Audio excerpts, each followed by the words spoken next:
माते संगह अस्तु अकर्मणि। इठी साधारण अर्थ है, हे अर्जुन तुमर कर्म न करिबारे आसक्ति न हो। अर्जुन ये आसक्ति कौन? ये सृष्टि होची द्वंद्वात्मक सृष्टि। ये द्वंद्वात्मक सृष्टि रे आम मानक हृदय रे राग द्वेष सृष्टि होची। सुनंतु महर्षि पतंजलि जोगसूत्र रे ये राग द्वेष उपरे एते कहिसंती। राग द्वेष उपरे आपण साधन पाद जदि पढ़िबे राग द्वेष बहुत कहिसंती। राग होची कौन? राग शब्दर अर्थ ओडिया राग नुह। ओडिया राग होची लंका, लंका राग। ओडिया राग होची आमर केते गुडे रूप अछि। गोटे रूप अछि तो प्रसन्न मूर्ति, गोटे रूप अछि कि मूर्ति जानचंती? उग्र नृसिंह, उग्र नृसिंह मूर्ति। बेले बेले लोक पचारती टेलीफोन रे बाबा अछंती ना? हाँ। बाबा को मूड केमिति अछि बुझी होछि ना नहीं? पचारती बाबा को से प्रसन्न मूर्ति ना उग्र मूर्ति, बुझेला ना नहीं? नृसिंहम भीषणम भद्रम मृत्युर्मृत्यु नमाम्यहम। नृसिंह तुम्हें भीषण तुम्हें भद्र। नृसिंह तांकर दीटा रूप एका समय रे, भीषण एवं भद्र। उग्रवीरम राग, राग ओडिया रे रागी जीवा लंका राग, किंतु संस्कृत राग होची अनुराग। संस्कृत राग होची अनुरागरु अनुरक्ति, आसक्ति, विराग, विरक्ति। विरक्ति अर्थ बिगड़ी जीवा नुह, निस्पृह निर्लिप्त हो रहिबा। विराग, अनुराग, विराग। अनुरागर ऊर्ध्वतम शब्द है विराग, आ रागर विपरीत है द्वेष। कब राग किमिति? राग शब्द सृष्टि है रंज धातु। रंज धातु अर्थ होचे रंगेइबा। आमे आम आखिरे दुनिया को देखिलु, आम कानरे दुनिया को शुणिलु, जेते लोक देखिलु, जेते जागा देखिलु, जेते घटना देखिलु, जेते कथा शुणिलु, आमे कौन करचु? आम मनरे रंगेई देलु। रंज धातु, रंज धातु राग मनरे रंगेइलु। रंगेइलु कौन? ये होची मोर मित्र, ये होची मोर शत्रु, ये होची भल, ये होची खराब। जी भल ताठू टिके सुख पाइलु, तेणु सुखानुसयी राग। सुख प्रति आम टिके टाणी ही पड़िलु, आमर अनुराग सृष्टि हो गला। जहाँठू सुख मिलला कि जहाँ पाखर टिके खुशी हेलु। दुखानुसयी द्वेष, जोटे कष्ट पाइलु किंबा असुविधार जहाँ प्रति पड़िलु सेठी द्वेष सृष्टि हैला। ये राग द्वेषात्मक। अर्जुन तू साधक हबु, किभली साधक हबु? संसार को देखि भय करिवार नाही। जे वीर साधक संसार को देखि, अनेक लोक संसार को देखि भय पाइकि साधु होगा को जाती। ओह बड़ भयंकर, भय पाइकि नुह। संसार भितर जड़े त्यागी हो बा गृही हो, आमको संसार को आसवा को पड़ी, संसार रहा पड़ो, अन्य बाट नहीं। संसार रही आमको कर्तव्य करने को पड़ो। अर्जुन माते संगह अस्तु अकर्मणि। अकर्मणि शब्दर जोड़ी अर्थ कर दूची। अकर्मणि शब्दर गोटे अर्थ होची कौन? साधारण अर्थ होची कर्म न करिबा। निद्रा, आलस्य, तंद्रा, प्रमाद, अकर्मण्यता। आ सेतिकी तो हेले ठीक अच्छी, काम करूनी न मिलना नहीं ना, काम करूनी आमको टंकिकिया चाउल मिलू, आमको अकर्मा करने अच्छी। भगवान आमको शक्ति देइचंती, आखि देइचंती, कान देइचंती, पाटी देइचंती, मस्तिष्क देइचंती, हाथ देइचंती, पाद देइचंती। कर्म करूनी भगवान देइचंती कहीं? समय देइचंती खाली बसिबा पई। ध्यान करिवु, ठीक अच्छी, केते समय ध्यान करिवो? कर्म कर। अर्जुन कर्म प्रति निस्पृहता न आसु। कर्म प्रति निस्पृहता से व्यक्तिर आसब जे ब्राह्मण होइथिबो। शुणु, जे ब्राह्मण हो जाइथिबो, क्षत्रिय जे पर्यंत अछ से पर्यंत कर्म करिवो, शूद्र कर्म करिवो। जो शूद्र कहली शूद्र साधक सेवा कर्म करिवो। आमे सेवा करूचु, आमे शूद्र, एपर्यंत आमे शूद्र अछु। वैश्य साधक कर्म करिवो, कृषि गोरक्षा वाणिज्य। क्षत्रिय कर्म करिवो, ब्राह्मण कर्म करिवनी। बीजानतः ब्राह्मण, भगवत गीतार 2 श्लोक पूर्वर कहि दैछन्ति भगवान। आर टिके पूर्वर ब्राह्मणस्य बीजानत, जे ब्राह्मण से किए से ब्राह्मण मातृ अंकस्थ शिशु, मोर किछि काम करिवार नाही। अर्थात मु माँ मोह को चाहिए, माँ मोह को चाहिए। केमिति ना मते भोक लगिले सीए खुआईदेव, मो भोक लगिला कि नहीं ताकू जना, माँ को जना मते भोक लगिला कि नहीं। पूर्ण समर्पण कर्म करबनी से व्यक्ति जार पूर्ण समर्पण अच्छी।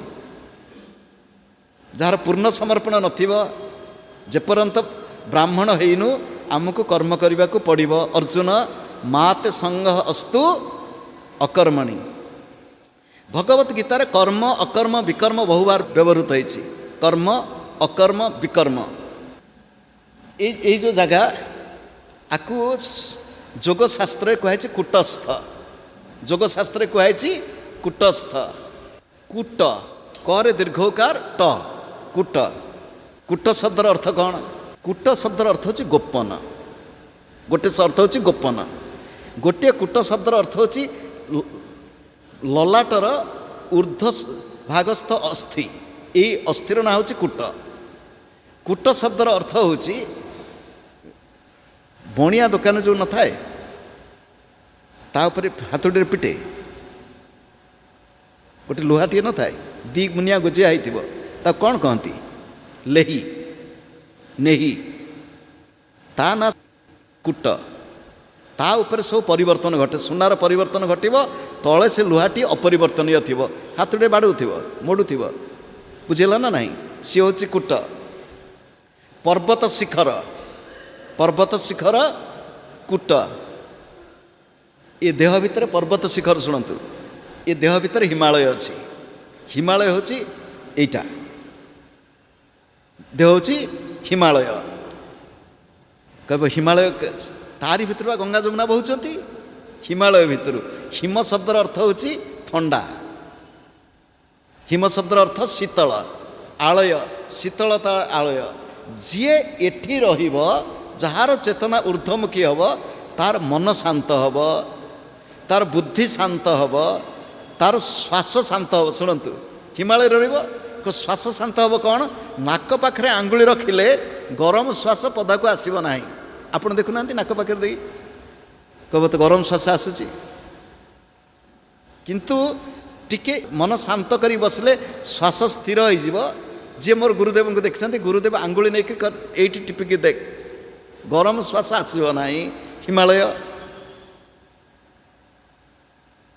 एठी ऊपर को गले अकर्म, एठू ऊपर को गले अकर्म, एठू तले आसिले कर्म, आ बाहर को गले विकर्म। बाहर को गले विकर्म, तलू को आसिले कर्म, ऊपर रहिले अकर्म। अर्जुन माते संग अस्तु अकर्मणि। गोटे अर्थ है तो भीतर कर्महीनता ना आसु, तू कर्म विमुख हबु नाही। सकाळ ठू राति पर्यंत परिश्रम कर। मो पिला दिने आमे घोषिथिलु परिश्रम कर प्रति दिवस, कदाच न हुआ आलस्य बस। परिश्रम कर प्रति दिवस, सबुदिने। माते संग अस्तु अकर्मणि। अर्जुन अकर्मणि गोटे अर्थ है कर्म विमुखता, कर्महीनता, कर्म न करिबा। आउ गोटे होची अकर्म शब्दर अर्थ होची कर्म रहित मुक्त अवस्था। आउ गोटे मध्य अर्थ अछि कर्म। अकर्म होची अ होची ब्रह्म, अ शब्द ब्रह्मवाचक, अ शब्द ब्रह्मवाचक। प्रत्येक कर्म ब्रह्मकर्म हब। माते अस्तु अकर्मणि। अर्जुन तो भितर कर्म विमुखता न आसु, कर्तव्यर अवहेला नुह। अर्जुन तू वर्तमान वीर साधक एठिकी उठी ना हो, जेपर्यंत तले अछु तले तले तले तले रह। कर्म करिब, कर्म करिब किभଳି? क्षत्रिय भाव रे कर्म करिब। कर्म कले तोर निजर दुर्बलता नष्ट हब। कायेन मनसा बुद्ध्या केवलैः इंद्रियै अपि योगिनः कर्म कुर्वन्ति संगम त्यक्त्वा आत्मशुद्धये। 5म अध्याय 11 नंबर श्लोक। अर्जुन कर्म करिया को पड़िबो, आमको कर्म करिया को पड़िबो, बिना कर्म रे गति नाही। अर्जुन मुक्त हवा को चाहूँ, कर्म फल मुक्त हबु। जेती कर्म अच्छी संचित पूर्व जन्म अच्छी, ए जन्म रे कर्म कर चलीचु, तार दुई भाग, गोटे भोग कर जाऊँ, गोटे कि संचय कर आगामी। उदाहरण स्वरूप आपण आय करुचंती, आयर किछि अंश खर्च करुचंती, किछि अंश संचय करुचंती। संचित संचित कर्म अच्छी, आउरी किछि रखीचु। बापा आजांकर थिला घर, ता संगे आउरी किछि जोड़ीचु। जोड़ के जोड़ी केते जोड़ीब? ए कर्म बोझ को नहीं पुणी परजन्म को जीवाक पड़िबो। कर्म फल मुक्ति अच्छी कि? ए कर्म चक्र तल उपर बुलुथिब, ता देहरे मुक्ति अच्छी कि? मुक्ति अच्छी। ए कर्म फल होची जाल। ए जाल भितर पड़ीचु। गुरुदेवंकर गोटे बंगलारे पद, हे माँ तू कौन केउट झियो? केउट जाल पकई माछ धरुथिबा केउट झियो। जगत जुड़े जाल फेलेचिस माँ श्यामा तू की जेलर में। एक पद तार शेष पद होची, चतुर जमीन से तो जाने माँ। जे बुद्धिमान माछ, चतुर जमीन से तो जाने माँ, जाल थेके जे मुक्ति आछे। केमिति मुक्ति? जे जाल पकेइब, जालटा जे पड़िबो सेठी, मुठी आइछि एठी, जाल पड़िबो सेठी दूरे रे। जेले जखन जाल फेले से लुकाय जेलेर पायर काछे, जाल एड़िए ताई से बाँचे माँ। जेतेबेले से जाल पकाउछि, जे चालाक माछ दूरे न रहिकरी जे केउट केउटुनीर पाद पाखे रहि जाइछि, सेठी लुचि जाइछि। ताई माँ आमी नीलाम शरण, तोर दुटी रांगा चरण। एड़िए गेलो मायार बांधन, माँ तोर रांगा चरण पे। जगत जुड़े जाल फेलेचिस माँ, श्यामा कि तुई जेलेर में। ए जन्मर कर्म, ए जन्मर कर्म गोटे दृष्टांत दे कहूँ शुणु। पूर्व जन्मर कर्म होची पादरे फुटिथिबा कंटा। ए जन्मर कर्म होची हाथ में धरिथिबा छुंची। छुंची द्वारा पादरू कंटा काढ़ी छुंची टिकी भी छाड़ी दियो, कंटारू मुक्त छुंचीरू मुक्त। अर्थात जन्म जन्मांतर कर्म को ए जन्मर कर्म रे किभଳି मुक्त करिव? आस्तिक्य बुद्धि, ईश्वरंकर अस्तित्व, समर्पण बुद्धि, ईश्वर प्रति समर्पण, प्रसाद बुद्धि, जहाँ आसी प्रसाद आनंद रे।